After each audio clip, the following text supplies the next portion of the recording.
Hello বন্ধুরা, সবাই কেমন আছো? আশা করি সবাই ভালো আছো আর আমিও খুব ভালো আছি। তো দেখো এখন বাজে হলো সকাল ৯:৩০ মতো। তো এখন থেকেই ব্লগটা স্টার্ট করছি। সকালে উঠেছি ওই তোমার ৮:৩০ গায়ে বলতে পারো। আসলে ঠান্ডাটা অনেকটাই পড়ে গেছে। আর তোমার ঘুম ভাঙলেও না ওই যে আলসেমি ভাব একটা থেকেই যাচ্ছে।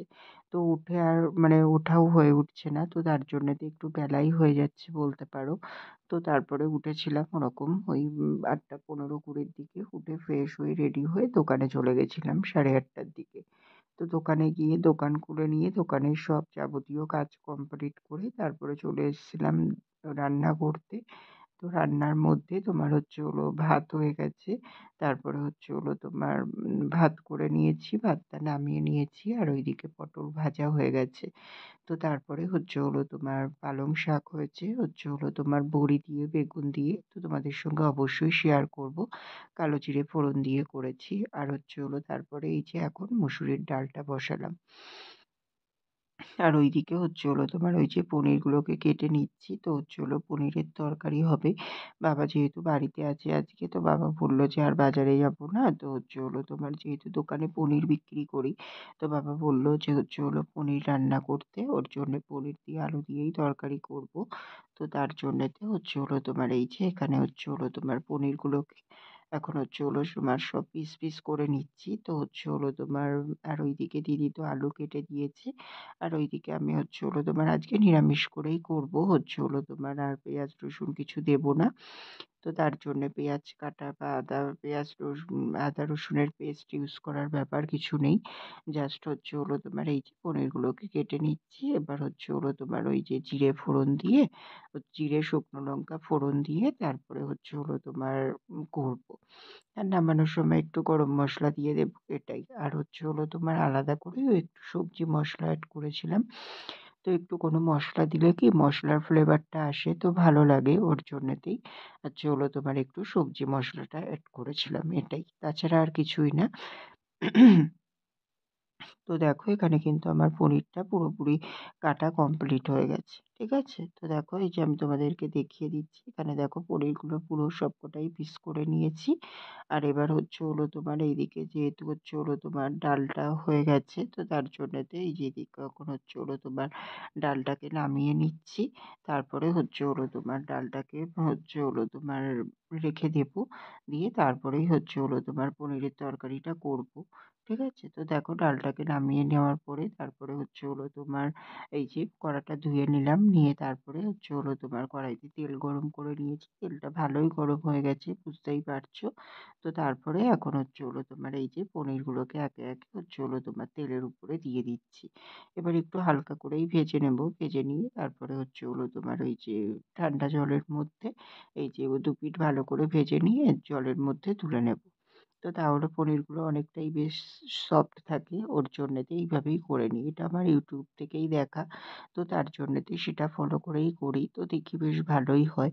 তো তোমরাও যদি মানে কেউ না জেনে থাকো অবশ্যই একবার হলেও ট্রাই করতে পারো। আশা করি মানে ভালোই হবে। কারণ আমি করেছি তো, তার জন্যেই বলছি। বেশ ভালোই হয়। বেশ নরমও থাকে পনিরটা, জানো তো? তো তার জন্যেতেই তো এই যে পনিরগুলোকে এখন তোমার উল্টে পাল্টে দিচ্ছি। একটু দুটো পিঠ ভালো করে ভাজা ভাজা করে নেব। আর পনিরগুলো যেহেতু তোমার খুবই নরম থাকে, তো তার মধ্যে নুন হলুদ অ্যাড করতে না খুব সমস্যা হয়ে যায়। তার জন্যেতে নুন হলুদটা আমি তেলের উপরেই দিয়ে নিয়েছিলাম। আর এইদিকে দেখো এই যে ভাত উবুর দিয়ে দিয়েছি এখানে। তারপরে এখানে তোমার পটল ভাজা হয়ে গেছে। এখানে এই যে পালং শাক বড়ি দিয়ে তোমাদেরকে বললাম করেছি সেটা। আর এই যে এখানে আছে জিরে ফোড়ন দিয়ে মুসুরির ডাল। আর এইদিকে দেখো এখন পনিরগুলো কিন্তু আমার পুরোপুরি প্রায় ভাজা হয়ে এসছে। তো আর বেশি ভাজবো না। এখন তোমার এইবার এগুলোকে কিন্তু নামিয়ে নেব। তো তারপরে দেখো এইদিকে আলু আর মশলা দিয়ে কষিয়ে নিয়ে তারপরে এই জাস্ট জলটা অ্যাড করলাম। তো এইদিকে আলুটা এখন সিদ্ধ হয়ে যাক। আর এইদিকে দেখো আমি পনিরগুলোকে কিন্তু এই যে ঠান্ডা জলের মধ্যে ভাজা পনিরগুলোকে তুলে নিয়েছি। ঠিক আছে? তো এগুলো থাক, ঝোলটা ফুটে উঠবে যখন তারপরেই কিন্তু আমি এর মধ্যে পনিরটা অ্যাড করব। তো দেখো এখানে কিন্তু আমার পনিরের তরকারিটা পুরোপুরি কমপ্লিট হয়ে গেছে। তো এখন পনিরের তরকারিটা নামিয়ে নেব। তাহলেই কিন্তু আমার রান্না পুরোপুরি কমপ্লিট হয়ে যাবে। ঠিক আছে? তো তারপরে দেখো এখন চলে এসেছি এই যে খাওয়া দাওয়া করতে। তো খাওয়া দাওয়া করবো এই যে লুচি আর আলুর দম। তো এটা কালকে রাতেই করেছিলাম। কালকে তো আর তোমাদের সঙ্গে কোনো ব্লগ শেয়ার করা হয়নি, তার জন্যে তোমরা জানো না।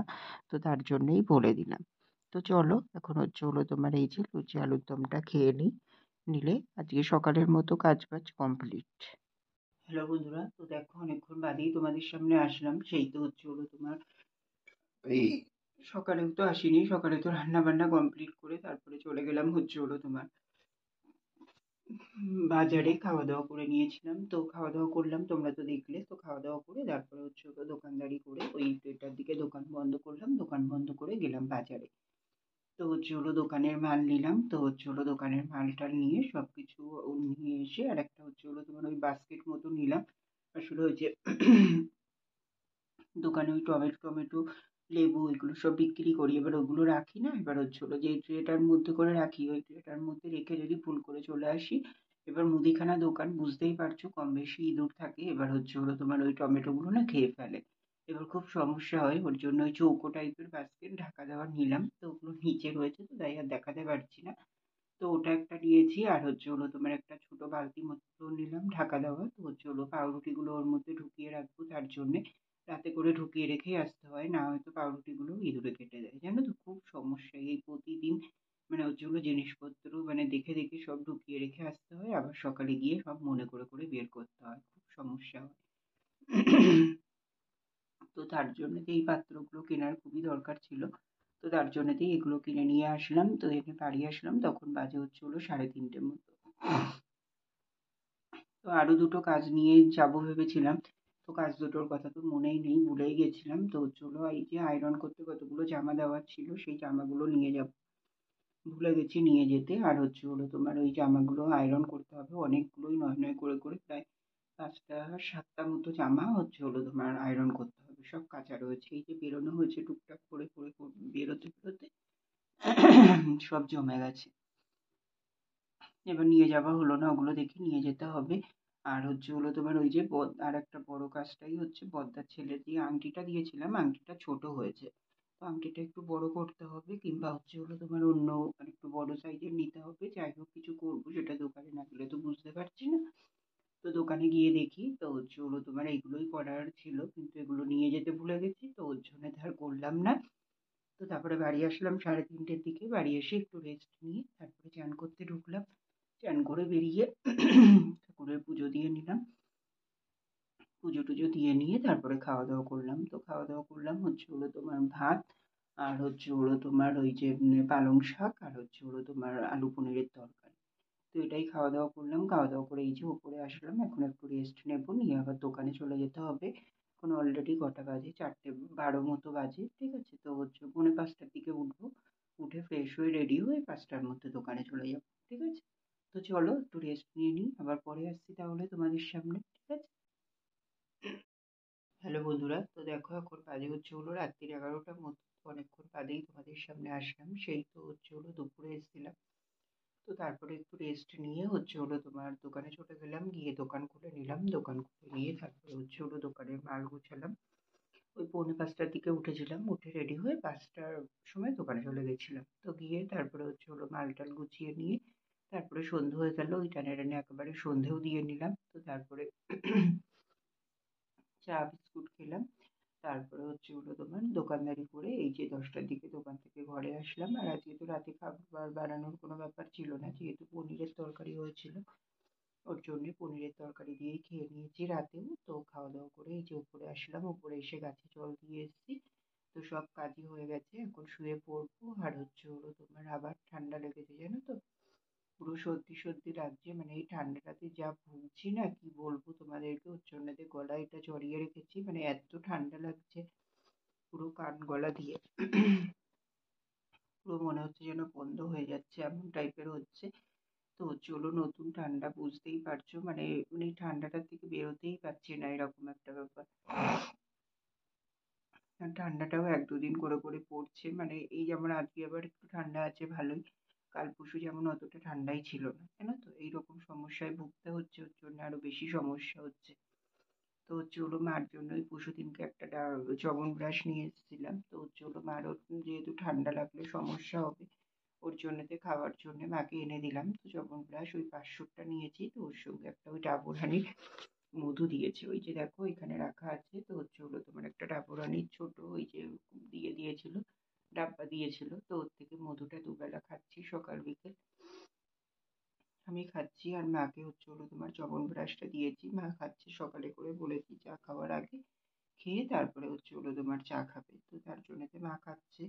আর এইদিকে দেখো এই যে চোখের এই কোলটা পুরো ফুলেছে, জানো তো, ঠান্ডা লেগেছে তো, আর পুরো চোখ কেটে কেটে জল আসছে। আর এদিকেও তোমার সমস্যা হচ্ছে খুবই। তো কি আর করবো বলো, কিছু তো করার নেই, এইভাবেই চলতে হচ্ছে। তো ঠান্ডাটা নিয়ে সত্যি এইবার যেন একটু বেশিই ভুগছি। তো এখনো ঠান্ডা সেইভাবে পড়েইনি, এখনো যদি এই অবস্থা হয় আর ঠান্ডা বেশি পড়লে তখন জানি না কি হতে চলেছে। ঠিক আছে, তো চলো বন্ধুরা, আজকের ব্লগটা ছোটখাটোই হয়ে গেল জানি, বুঝতে পারছি, তো তোমরা একটু কম্প্রোমাইজ করে নিও। কি করবো বলো, সারাদিনের এই ব্যস্ততার মধ্যে আর পেরে উঠি না, যতটুকু পারছি ততটুকু শেয়ার করছি, তার মধ্যে তো আবার বেলা ছোট, আর দৌড়িয়ে পেরে উঠছি না, তার মধ্যে শরীরটাও সাই দিচ্ছে না, জানো তো, শরীরটাও দুদিন পর পর এই অসুবিধা সেই অসুবিধা লেগেই আছে।